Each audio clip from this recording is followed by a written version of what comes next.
All right, well, thank you all for being here. So my name is David Morgan. I'm the city manager for the City of Georgetown. This is Chelsea Solomon, our water utilities director. We just wanted to provide an update on where we currently are with our water restrictions and where we are with our stages, and also then be able to answer the questions that you might have. So currently we are in stage 2 water restrictions for the portion of our utility that's kind of the eastern side of our utility, and we're in stage 3 for the western portion of our water utility. The reason we made that decision to move into that strategy was specifically based on the design of our system and to be able to provide as much water as possible to our water utility customers. And so our western portion of our water utility is at a different pressure plane, and our infrastructure that we have there, so water pumps, elevated storage tanks, things of that nature, are different than on the eastern side of our water utility at this time. And so we are needing to stay in stage 3 water restrictions on the western portion of our water utility based on that infrastructure and really frankly based on the temperature outside and the high demand for water consumption. And so right now our system is stable being in this condition, but we are working as much as possible to identify efficiencies within our current system, to work with our regional partners to get additional water, or to maximize the efficiency of the ability to get water, and also to work with the 2 projects that we have under construction right now, as we have been, to work to get them online as quickly as possible. All of these things are going to be important for us to get out of stage 3 and back into stage 2 for the western side of our water district. But the most important thing and biggest driver in terms of our ability to be able to get to different phase is the weather condition outside. So the heat conditions, that's the biggest driver that drives consumption. And then the continued efforts by our customers to stay within the water restrictions that we have. I think that kind of summarizes at this point, and I'd be happy to answer any questions that you have. Kind of touching on that, we've got some concerns from ETJ customers and those west of Williams Drive. What do you say? They say it's unfair, that they're in stage 3, while those within the city limits are in stage 2. It's actually not based on the city limits. It's based on the pressure planes. There are residents that are in the city limits that are in stage 3. So it is not based on city limits. I definitely can appreciate the concerns that those customers have, but I can tell you that our effort is to get as many people out of stage 3 as possible. And our efforts to do that, we looked at our system and looked at the pressure planes and where the infrastructure is and based it on that. And we will continue to work with those customers as well as we can. But that was the basis for that decision. Can you explain more about how the pressure planes affect? Sure. I may call Lifeline to Chelsea to explain that. Okay. So the west or the south side of Williams Drive is 1178 pressure plane. The east side or north side is 1065. There's roughly 100-foot differential between those 2 pressure planes. So pumps are designed to pump to each of those separately. So it is purely the one out west that is struggling right now. Is this just a design flaw, or is it just the one on the west side is older technology or something like that? Why? I think I can attempt to address that. So our water system has grown significantly over the last several years. We also had a merger with the Chisholm Trail Water District, and that we have been working to expand plants as well as bring on new plants to provide additional infrastructure to the west.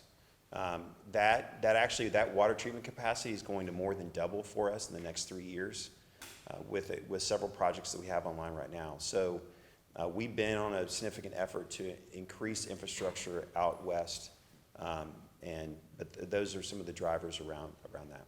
Chisholm Trail historically had major problems. Little Monday morning quarterbacking. Was taking on Chisholm Trail, was that the problem? Was it just too big of a bite, too big of a problem, and timing?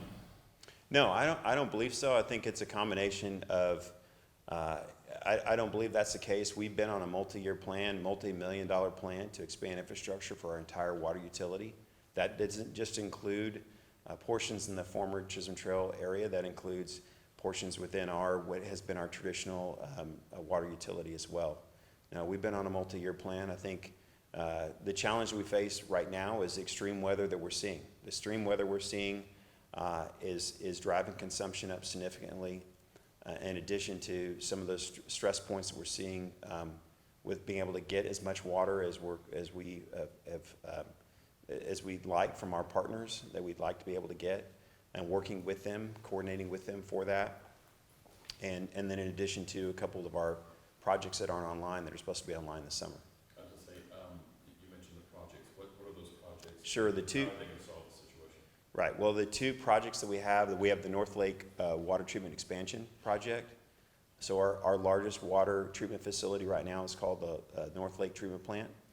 It's just west of DB Woods. And we have been working multi-years to expand that by 8.8 million gallons a day.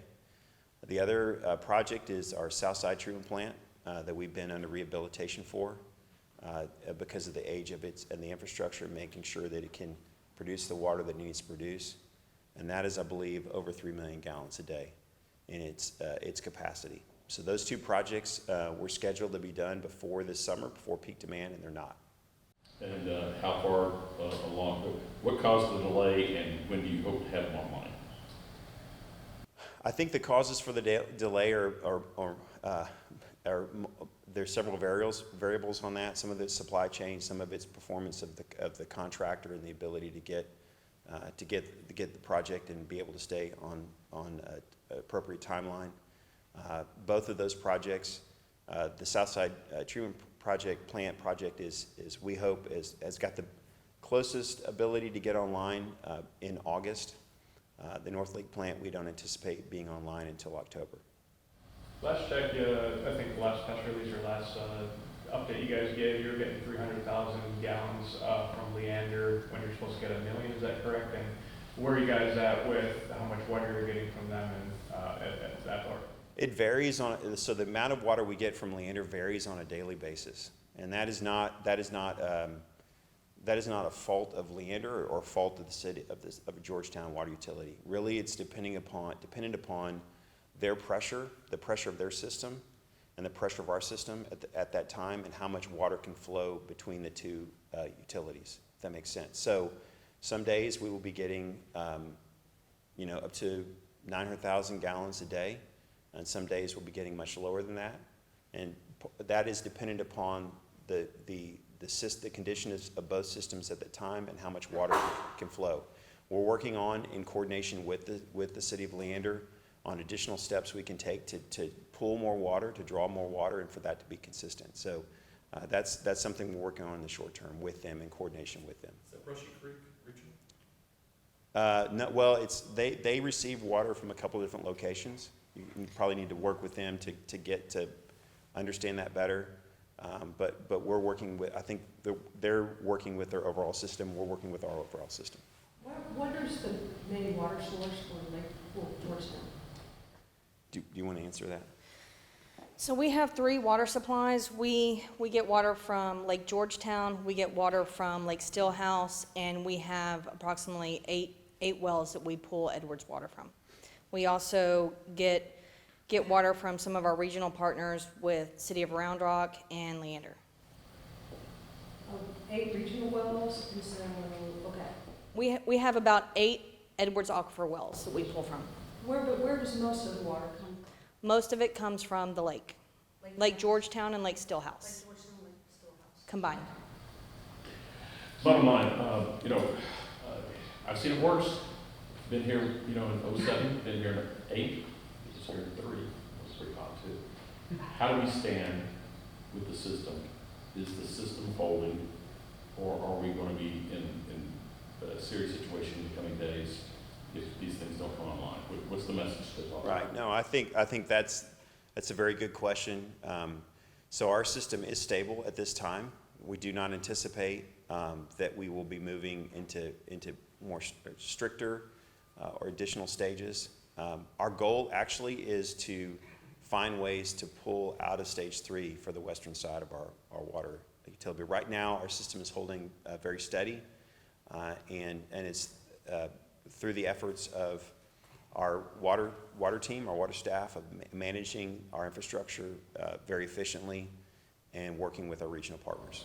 With that said, if Southside comes online later on in August, in the next couple of weeks, do you think that we get pulled out of stage 3 for the west side? I think there are a lot of variables at play in terms of how we move out of stage 3 into stage 2 and back into stage 2, or how we do read my lips thing? No, so there is, right, so, and some of that depends on weather. So there are a lot of variables at play. What we're attempting to do is to try and share with you exactly where we are, what those variables are, but we cannot predict specifically what that future is. Have you guys noticed a difference since you guys did the restrictions, stage 2 in east and then west stage 3? Did you want to speak to that? We have noticed a significant difference. The people on the west side are being very cognizant of the current situation and are doing a really good job of ensuring that they are following the rules and restrictions. And they're hand watering, and that's okay, but they are definitely doing what they're supposed to do to make sure that the system works well. What kind of enforcement citations or what's been going on with that? We issue around 150 citations a day. We've been working on that all throughout the summer. We do both manual drive-by and we do AMI system. The area is obviously growing very quickly. I mean, what can you say to people who credit this problem as being a result of big housing developments being overly approved? So, in Texas, so our water utility, we're required as state law to be able to serve customers within our water utility and provide that. And that is a common question we get in terms of what if we can just stop issuing building permits. The law doesn't allow us to do that. Just stop issuing building permits. And the reality is that development that's approved today, through whether it's at Liberty Hill or whether it's in Leander, whether it's in Georgetown, those entitlements where they actually turn into homes or development that's demanding water could be 5-7 years in terms of from initial approval to where they come online. So absolutely part of the challenges that we find ourselves in is continued growth in our water system, but we've been on an extremely aggressive schedule to bring on more water capacity, and we've shown to be able to do that. Work with our regional partners like Leander and Round Rock to purchase additional water so that we can manage through the growth that we're experiencing. From my perspective, one of the largest driver of why we're in restrictions today is specifically on the peak demand in our summer, the heat that we're experiencing and the amount of water that's having to be demanded in order to keep grass green. And that's the biggest challenge that every water utility faces. I think our focus has been, and I think the questions around how our system's holding up is a really important one, because the goal of our water utility and the focus of it is to make sure that we have safe drinking water, and that we have safe pressure to where we can respond to fires and emergency situations. And so those standards are being held through our restrictions. Can you elaborate more on the timeline and how long you were monitoring conditions before moving forward into stage 3 and what the monitoring looks like? We monitor conditions of our water utility every day. So that's 365 days out of the year. That's we're monitoring our system. We not only monitor our water treatment capacity, but we also monitor our wastewater capacity and our different systems.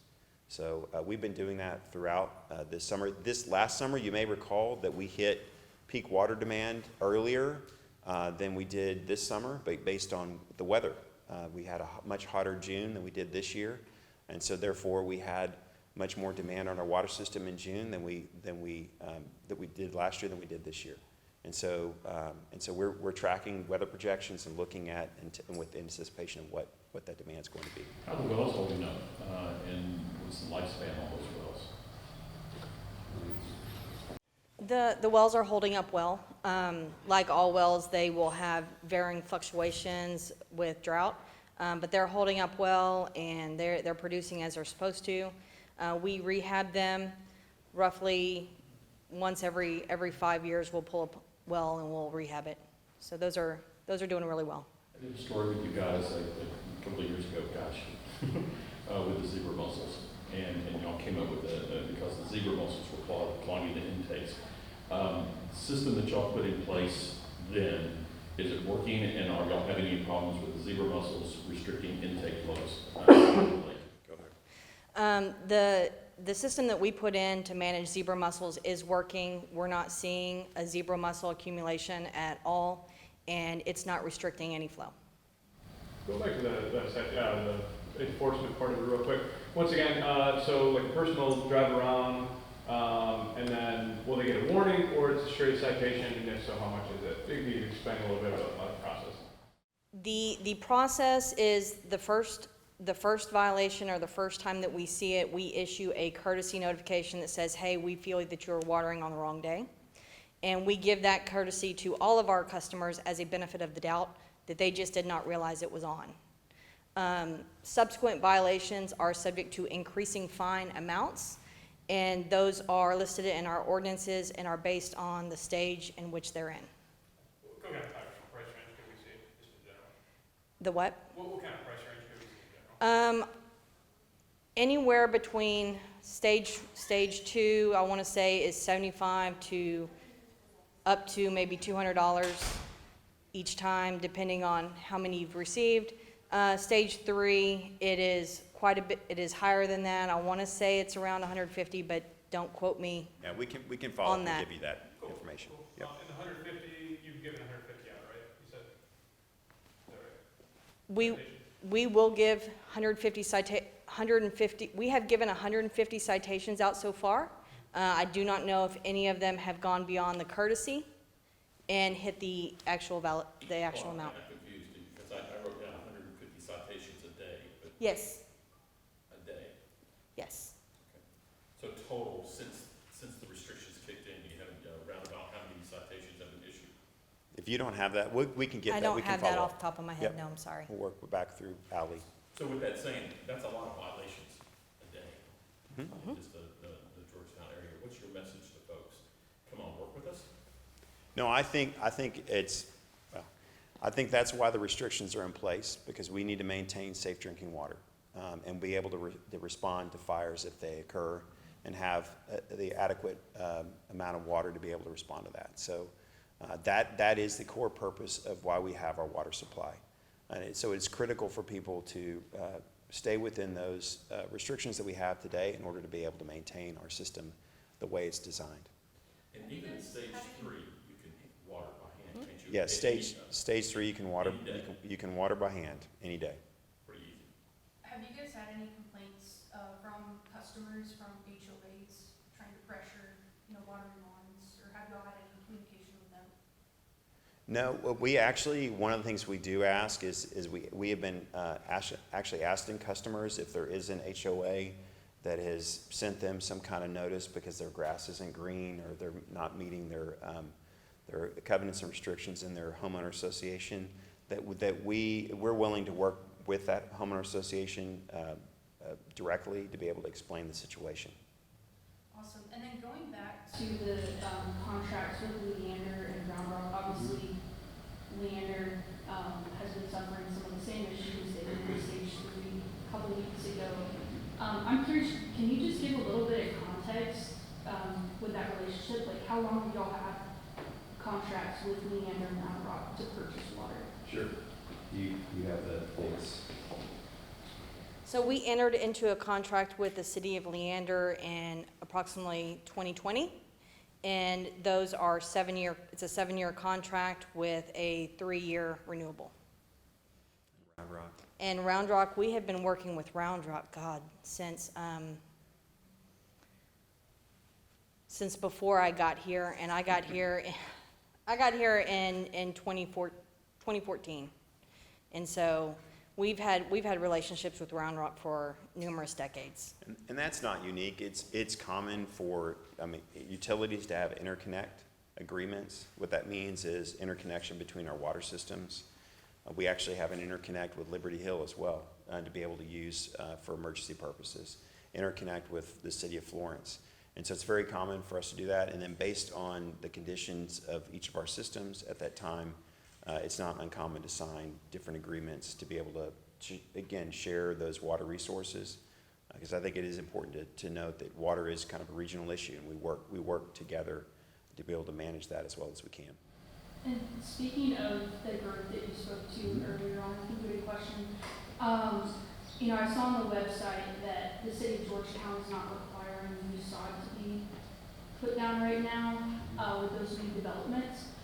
However, I believe the City of Georgetown also has water customers within the City of Leander and City of Liberty Hill limits, where the neighborhoods around that Highway 29 Ronald Reagan corridor are.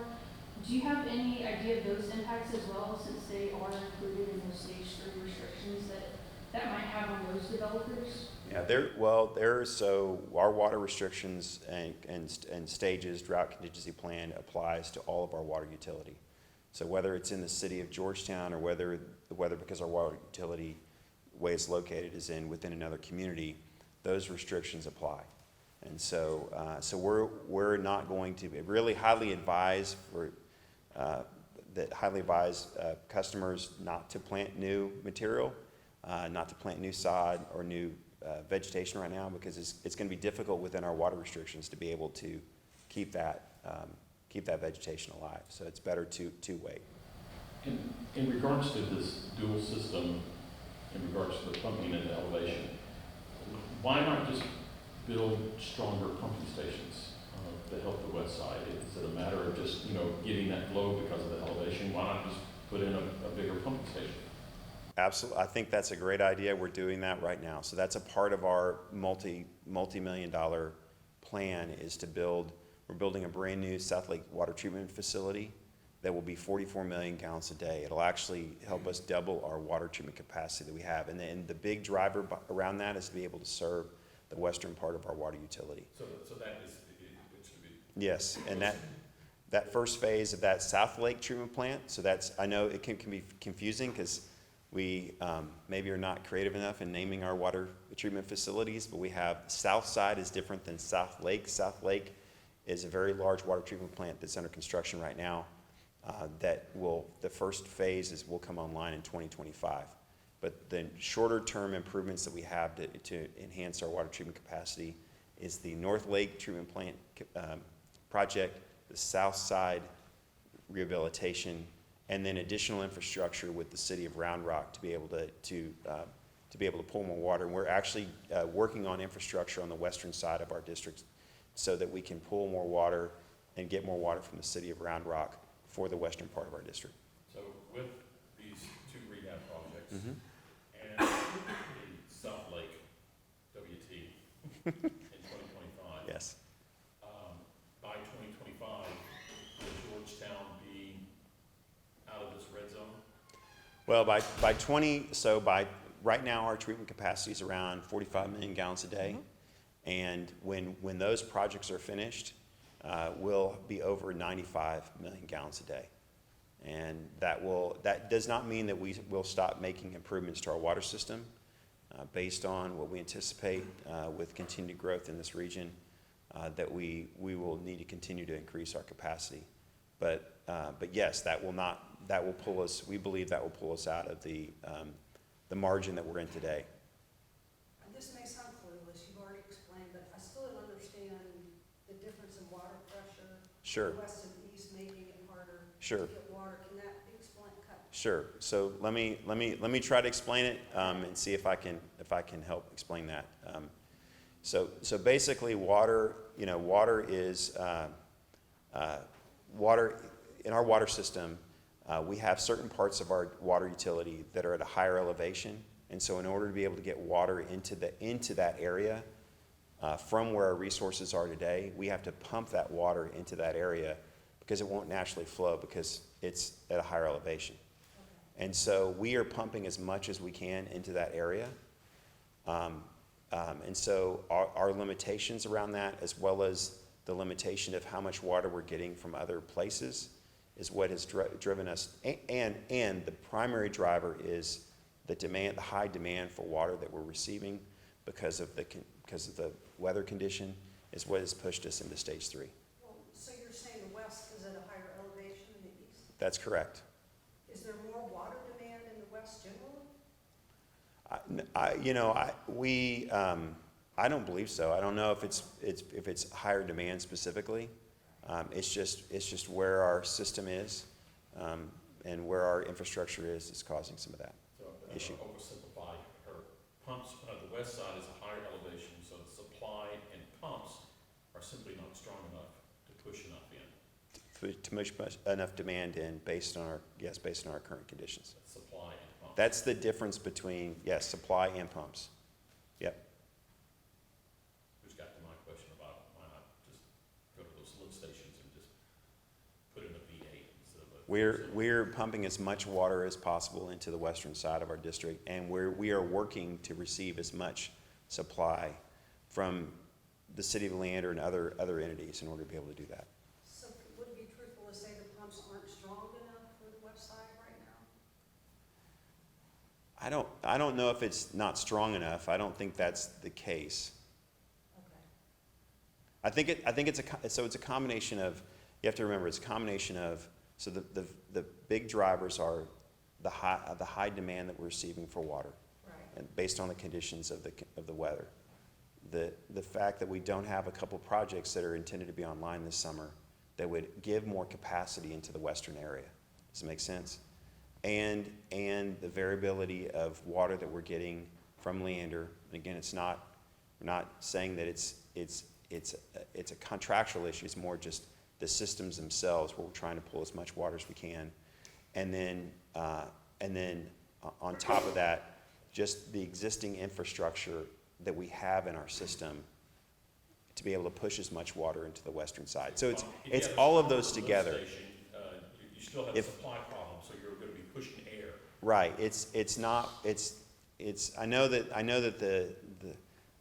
I know that everyone's trying to really figure out what's the one cause that's causing us not to be able to get, to keep us from going back to stage 2.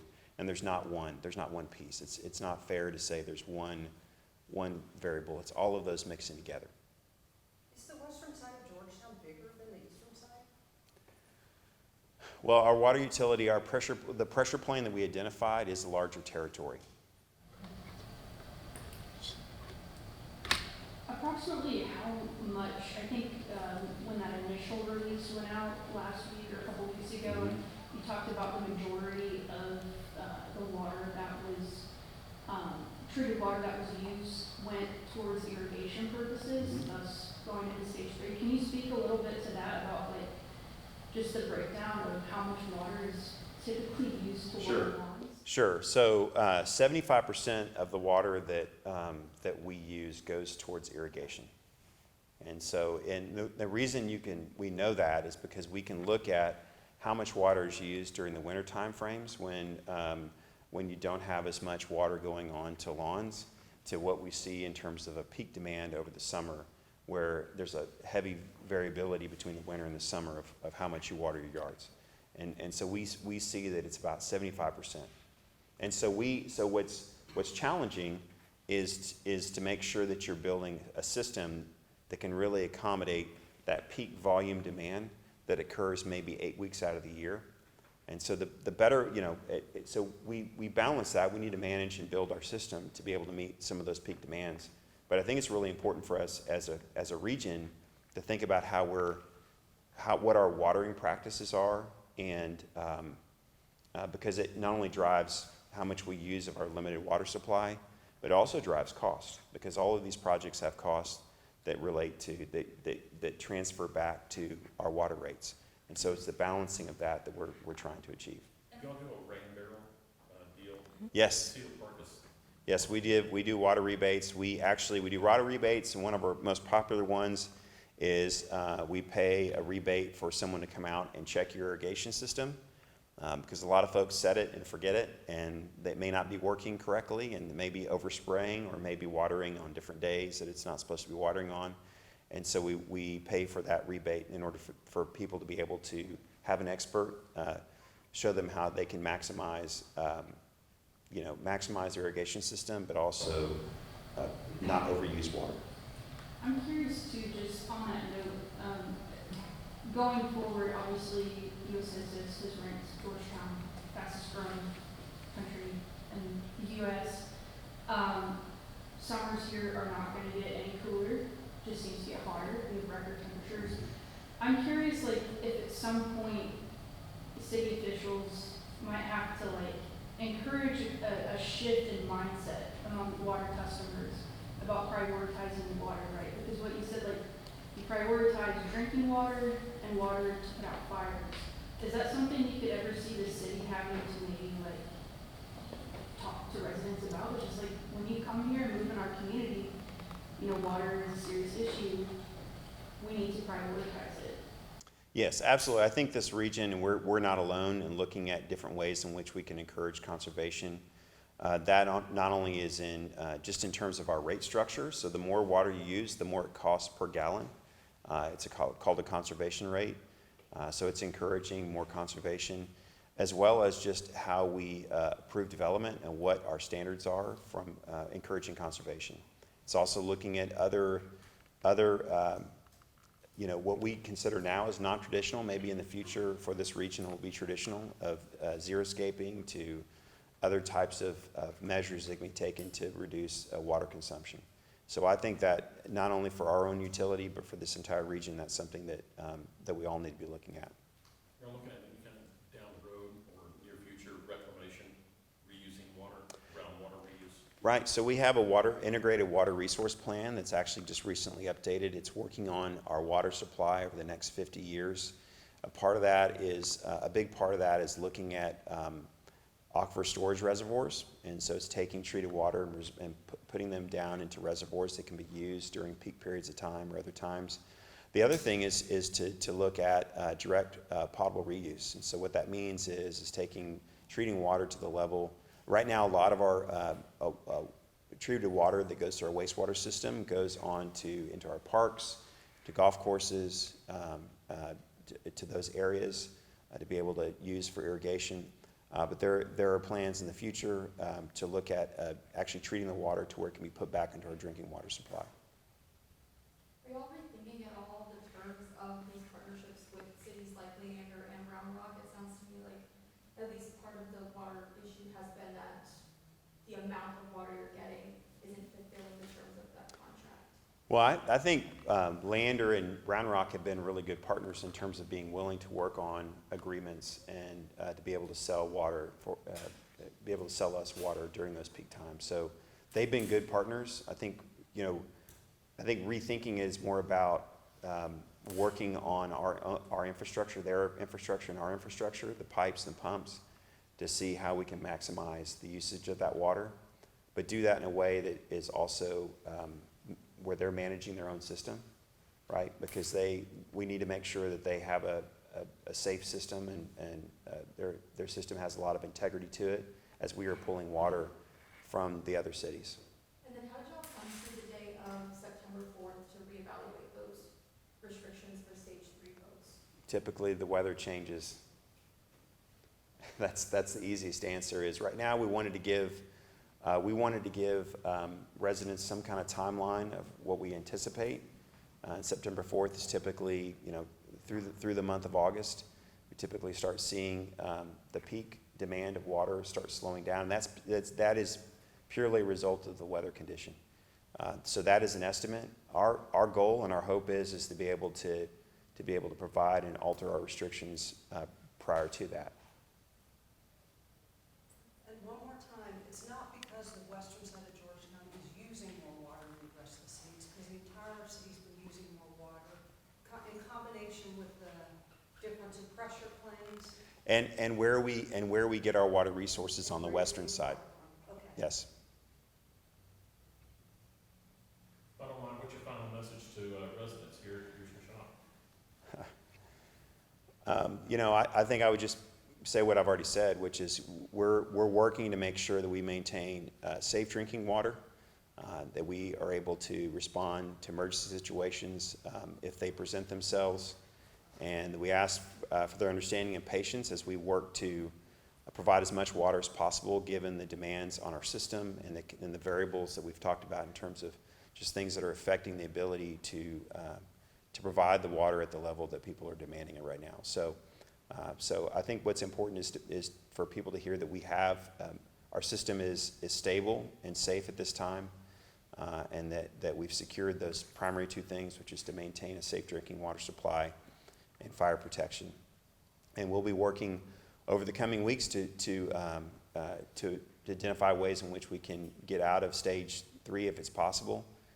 But again, it's important for us to keep the two primary goals in play and in focus as we're managing our water system.